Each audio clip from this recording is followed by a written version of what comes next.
श्रीनाथ जी का जो रूप है, स्वरूप है, इसमें सब विराजमान है, सब विद्यमान है, क्योंकि ये वास्तविक आनंद स्वरूप है। एक भुजा ऊपर है और दूसरी भुजा कमर पर है। किस भाव से? सावधानी से सुनिए कथा बिल्कुल। श्रीनाथ, श्री यानी राधा, श्री यानी श्री किशोरी जी, श्री यानी श्री लाडली जी, और श्री लाडली के संग युक्त होकर के जो नाथ विराजमान हैं वो हैं श्रीनाथ। सुनवे तो पहली ताली बजा रहे हो, बात तो पूरी करने दो हमको, जल्दीबाजी मत करो। अब तो पंडाल भी अपना, समय भी अपना, कथा भी अपनी, उत्सव भी अपने,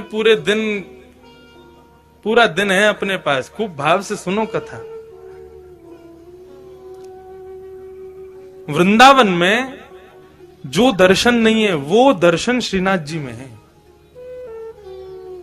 कैसे? आप लोग सब बाहर से पधारे हैं, इसलिए मैं जो अपने गुरुजनों से, जो अपने बुद्धिजीवियों से जो मैंने सुना तो मैं कह दूं यहां पर।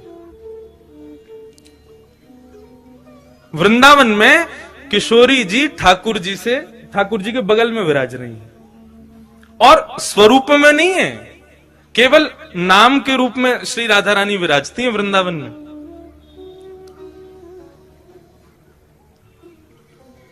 जब देखी वृषभानुजा हिय विच उठी है हूक, वंशी रह गई हाथ में फिर ना लागी फूंक। वृंदावन में श्री किशोरी जी अपना स्वरूप नहीं दिखाती। क्यों? क्योंकि एक बार ठाकुर जी मुरली का नाद कर रहे थे तो एक मयूर मोर नृत्य करता हुआ ठाकुर जी के सामने आया और ठाकुर जी को इशारा करने लगा, चलो हम आपको किसी से मिलवाने ले चलें। भगवान बोले किससे मिलवाने ले चलो? बोले चलो तो सही। लेके गया तो एक कुंड में एक गोपी कुंड का जल भर रही थी, तो मयूर इशारा करता है, इनको देखो, इनसे मिलवाने लाए हैं। भगवान बोले कौन है? मयूर बोला खुद ही देखो। अब ठाकुर जी खूब उमड़ घुमड़ करके वेणु बजा रहे हैं, ऐसे ऐसे तान बजावे कि भाई ये घूम के गोपी देखे तो इसका चेहरा दिखे। लेकिन वो गोपी अपने कार्य में व्यस्त थी। लेकिन जैसे ही कार्य पूरा हुआ और जैसे ही उसने गागर में जल भर के जैसे ही अपने मस्तिष्क पर धारण किया और कार्य पूरा करके जैसे ही पीछे मुड़ी ठाकुर जी की ओर देखा, तब ये पद गाया। बोले जब देखी वृषभानुजा, वो कोई गोपी नहीं है, श्री राधा रानी है। जैसे ही उनका दर्शन किया तो ठाकुर जी बंशी बजाना भूल गए। मतलब उंगलियां तो नर्तन कर रही हैं लेकिन फूंक नहीं निकल रही हृदय से, इतनी सुंदर श्री किशोरी जी। तो जैसे ही देखा कि भैया ये क्या वेणु पे केवल उंगलियां घुमा रहे हैं, बजा क्यों नहीं रहे, तब किशोरी जी को लगा अरे हमारे स्वरूप में मोहित हो गए। सो किशोरी जी ने घूंघट कर लिया। तब से आज तक श्री लाडली जी वहां घूंघट करके बैठी हैं। क्यों? बोले यहां पर भक्त दर्शन करने आएंगे ठाकुर जी का, और यदि मैंने घूंघट ऊपर कर लिया तो ये तो मुझे देखते रहेंगे, भक्तन ने तो देखेंगे ना। तो यहां हमारे श्री किशोरी जी घूंघट करके बैठी हैं। लेकिन नाथद्वारा में किशोरी जी कहां है? नाथद्वारा में लाडली जी कहां है?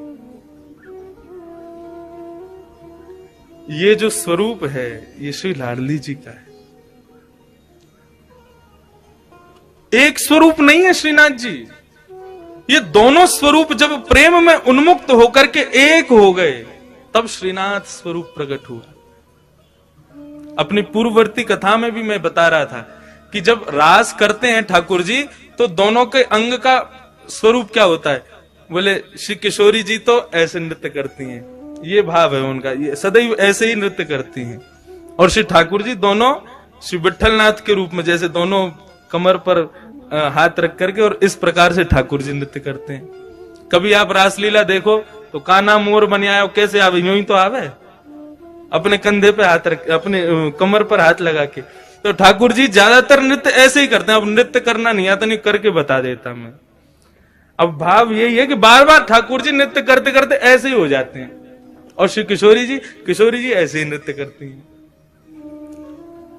एक दिन किशोरी जी जब नृत्य कर रही तो ठाकुर जी बोले, आज तो आप बहुत ही सुंदर लग रही हो।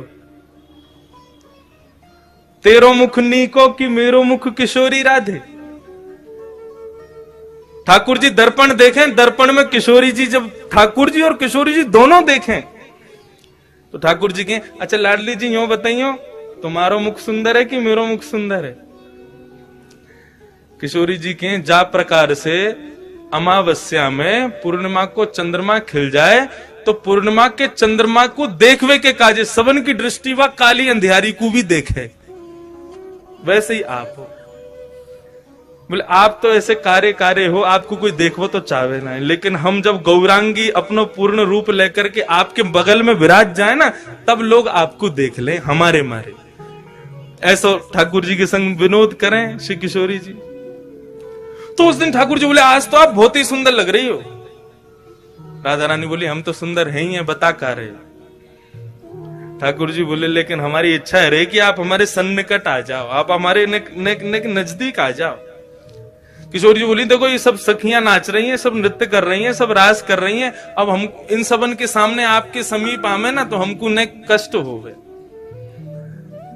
सो किशोरी जी तो आमे नहीं, ठाकुर जी बार बार ऐसे नाचते नाचते उनके बगल में पहुंच जाएं कि हमारे पास आवे। लेकिन ललिता, विशाखा और श्री यमुना, इन तीनों के हृदय में यह भाव आया कि ठाकुर जी की बड़ी इच्छा है रही है श्री किशोरी जी के आलिंगन की, हृदय से लगावे की, लेकिन हम लोग उनके संकोच के मारे कर नहीं रहे। सो तीनों नृत्य करते करते वहां से अंतर ध्यान हो गए ताकि हमारा संकोच दूर हो जाए, हमसे जो संकोच है वो दूर हो जाए।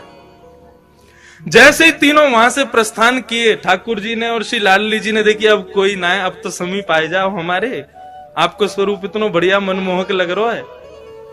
सो किशोरी जी तो ऐसे नृत्य करते करते और ठाकुर जी ऐसे नृत्य करते करते जैसे ही आकर के आलिंगन कियो है, सो आधो स्वरूप तो श्री किशोरी जी को और आधो श्री ठाकुर जी को श्रीनाथ रूप में प्रकट हो गए। बोलो श्रीनाथ प्यारे की जय।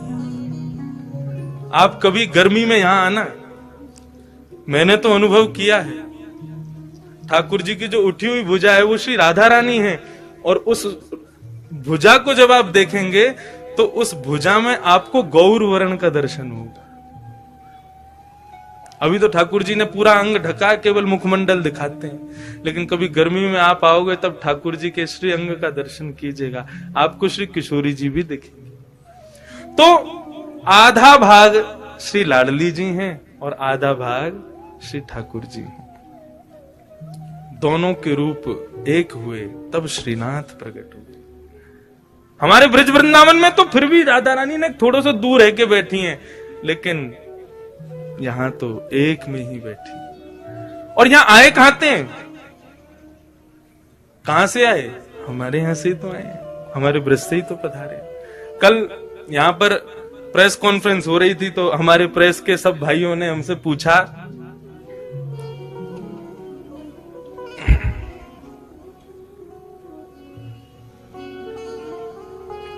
कि महाराज जी आप यहाँ कथा क्यों कर रहे हैं, तो उसके बहुत भाव बताए। एक भाव और आ गया मेरे मन में, अब नाथ द्वारा के जो लोग बैठे हैं वो इस भाव को सुन के कहीं हम पे गुस्सा मत करना, लेकिन हम ब्रजवासी हमारा भाव है, हमारे भाव आयो मैंने कि हम तो देखो ये हमारे आए हैं कि ब्रजवासी हैं, और जब भी ठाकुर जी को देखें तो पता ना क्यों स्वतः ही मन में भाव आ जाए, ठाकुर जी 11 घंटा चल के आना पड़े आपके दर्शन के काजी, तब आकर के यहाँ पे गाड़ी पहुंचे आपके दर्शन हो में। फ्लाइट ते भी आओ तो 6-7 घंटा तो लगी जाए, ट्रेन ते तो पूरी रात लग जाए।